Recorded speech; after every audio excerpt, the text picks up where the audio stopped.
Welcome back to my our channel দুটা। তো guys আজকে যাব হলো দক্ষিণেশ্বর, ফুল ব্লগটা দেখতে থাকো। যাচ্ছি দক্ষিণেশ্বর, এখন আছে মেট্রোতে। এই যে মা আছে, কেমন লাগছে? লাগছে না ধরে বলো।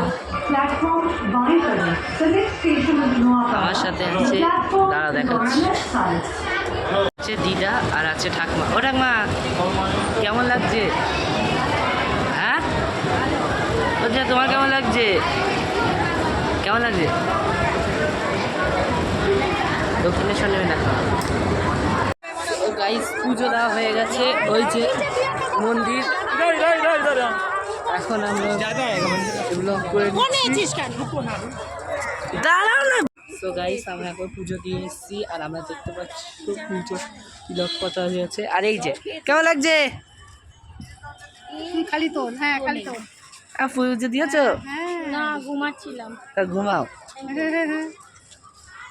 দক্ষিণেশ্বরটা ঘুরে দেখে নাও।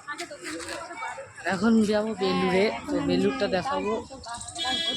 এটা হলো মূল মন্দির, কিন্তু আমরা এটা বন্ধ হয়ে গেছিলো যখন গেছিলাম। মানে মূল মন্দিরটা না, মূল মন্দিরটা ওখানটায়, ওই জায়গাটায় মূল মন্দির আছে। আর এটা হলো রামকৃষ্ণ দেবের মন্দির, আর এটা হলো মা সারদার মন্দির। এটা বন্ধ হয়ে গেছিলো। এখন 7টার সময় মন্দির বন্ধ হয়ে যাবে, এখন প্রার্থনা হচ্ছে। অবশ্যই জানাবো, ভিডিওটা ভালো অবশ্যই লাইক করবে, কমেন্ট করবে, শেয়ার করবে এবং সাবস্ক্রাইব করতে ভুলবে না। তো এটা অনেক দিন আগেই আমি গেছিলাম, ঈদের দিন। তো এটা পড়েছিল বলে দিয়ে দিলাম। তো কেমন লাগলো অবশ্যই জানাবে। আর সরি এতদিন পর এটা ভিডিও দিয়েছি, আমি ডেলি দেবো এবার থেকে। তো এখন এই জন্য বাই।